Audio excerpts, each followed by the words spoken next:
নমস্কার বন্ধুরা, yummy town with Sunita চ্যানেলে আপনাদের সবাইকে স্বাগত জানাই।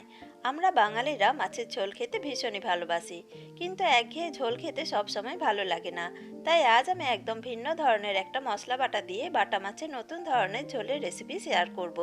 তাই স্বাদ বদলাতে এই রান্নাটা একবার ট্রাই করে দেখতে পারেন। ভীষণই ভালো খেতে হয়, আর এইভাবে যদি একবার বানিয়ে খান দেখবেন বারবার এইভাবেই বানিয়ে খেতে ইচ্ছে করবে। তাই আমি এখানে নিয়েছি প্রথমে 6 পিস বাটা মাছ। আমি এই মাছগুলোকে ভালো করে বেছে নিয়ে পরিষ্কার করে ধুয়ে নিয়েছি। এবার আমি এর মধ্যে নুন আর হলুদ গুঁড়ো ছড়িয়ে দিলাম। এবার এই নুন আর হলুদ গুঁড়োটাকে আমি হাতে করে ভালো করে মাছগুলোর মধ্যে মাখিয়ে নেব। মাছগুলোর মধ্যে নুন আর হলুদ গুঁড়োটাকে ভালো করে মাখিয়ে নেওয়ার পর আমি মাছগুলোকে এইভাবে 5 মিনিটের মতো রেখে দেব।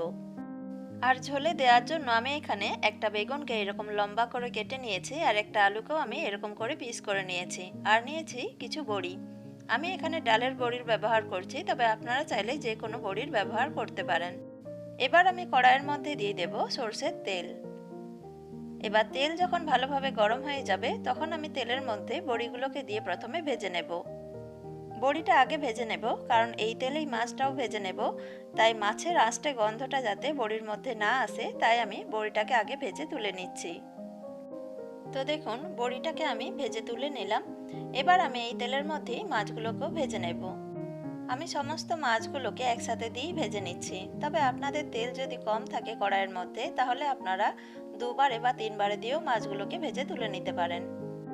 তো দেখুন, আমি সমস্ত মাছগুলোকেই ভাজতে দিয়ে দিলাম। এবার গ্যাসের ফ্লেম হাইতে দিয়ে আমি মাছগুলোকে উল্টে পাল্টে ভালো করে ভেজে নেব।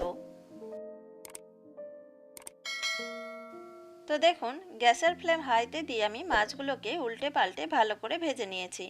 মাছগুলো ভালোভাবে ভাজা হয়ে গেছে। এবার আমি মাছগুলোকে তেল ঝরিয়ে তুলে নেব। এবার ওই মাছ ভাজা তেলের মধ্যেই আমি কেটে রাখা বেগুনটাকে ভেজে নেব। তাই আমি তেলের মধ্যে বেগুনটা দিয়ে এবার বেগুনের মধ্যে আমি একটু নুন আর হলুদ গুঁড়ো ছড়িয়ে দিচ্ছি। এবার নুন হলুদটাকে আমি বেগুনের মধ্যে ভালো করে মাখিয়ে নেব। তারপর গ্যাসের ফ্লেম মিডিয়ামে করে দিয়ে আমি বেগুনটাকে হাতে একটু সময় নিয়ে ভেজে নেব। বেগুনগুলো ভাজা হয়ে গেছে, এবার আমি বেগুনগুলোকে তুলে নেব।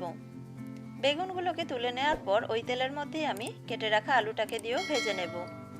আমি আলুর মধ্যে একটু নুন দিয়ে ভেজে নিচ্ছি, এর মধ্যে আমি আর হলুদ দিচ্ছি না। তো দেখুন, আলুটাও ভাজা হয়ে গেছে। এবার আমি আলুটাকেও তুলে নেব। এবার ঝোলে দেওয়ার জন্য আমি মশলাটা একটু রেডি করে নেব।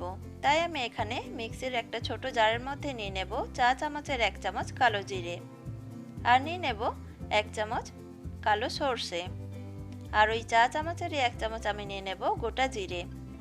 খুবই অল্প মশলা আমি ঝোলের মধ্যে ব্যবহার করব। যেহেতু এই মশলাগুলো অল্প আছে, তাই মিক্সির মধ্যে আমি এই মশলাগুলোকে একটু প্রথমে শুকনো গুঁড়িয়ে নেব। মশলাগুলোকে শুকনো প্রথমে গুঁড়িয়ে নেওয়ার পর আমি এর মধ্যে দিয়ে দেব 2টো কাঁচা লঙ্কা। এবার এর মধ্যে সামান্য একটু জল দিয়ে আমি মশলাগুলোর একটা মিহি পেস্ট বানিয়ে নেব। তো দেখুন, মশলাটাকে আমি ভালো করে পেস্ট বানিয়ে নিয়েছি। মশলাটা ঝোলে দেওয়ার জন্য আমার একদম তৈরি।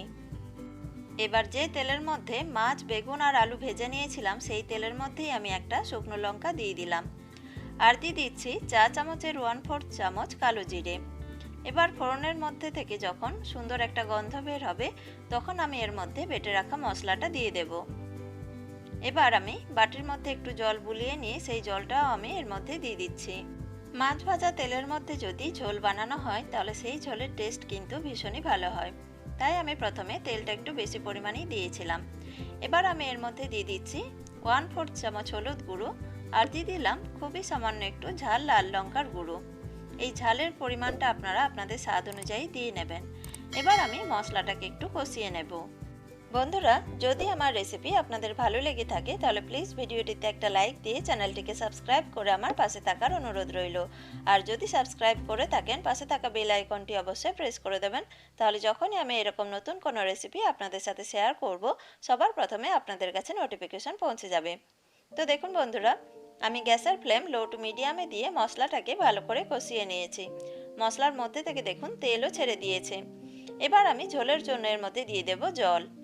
আমি এখানে হালকা কুসুম গরম জল দিচ্ছি। গরম জল সবসময় ঝোলের টেস্ট আরও বাড়িয়ে তোলে। আমি এখানে ঝোলের জন্য 2 কাপের মতো জল দিলাম।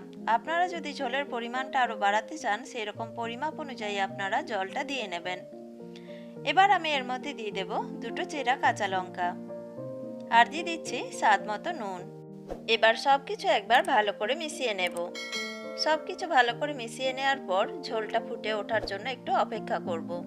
ঝোলটা যখন ফুটে আসবে তখন এর মধ্যে দিয়ে দেব ভেজে রাখা আলুগুলো আর দিয়ে দেব আগে থেকে ভেজে রাখা মাছগুলো। এবার মাছ আর আলুটাকে ঝোলের মধ্যে ভালো করে মিশিয়ে নেওয়ার পর গ্যাসের ফ্লেম মিডিয়ামে দিয়ে আমি কড়াইয়ের ঢাকনাটা লাগিয়ে দেব। এবার আমি আলুগুলোকে ভালো করে সেদ্ধ করে নেব। যেহেতু আলুগুলোকে তেলের মধ্যে ভালো করে ভেজে নিয়েছিলাম, তাই আলুগুলো সেদ্ধ হতে কিন্তু খুব বেশিক্ষণ টাইম লাগবে না। 4 থেকে 5 মিনিটের মধ্যেই দেখবেন আলুগুলো খুব সুন্দর সেদ্ধ হয়ে যাবে। এবার আমি এর মধ্যে দিয়ে দেব আগে থেকে ভেজে রাখা বেগুন আর বড়িগুলো।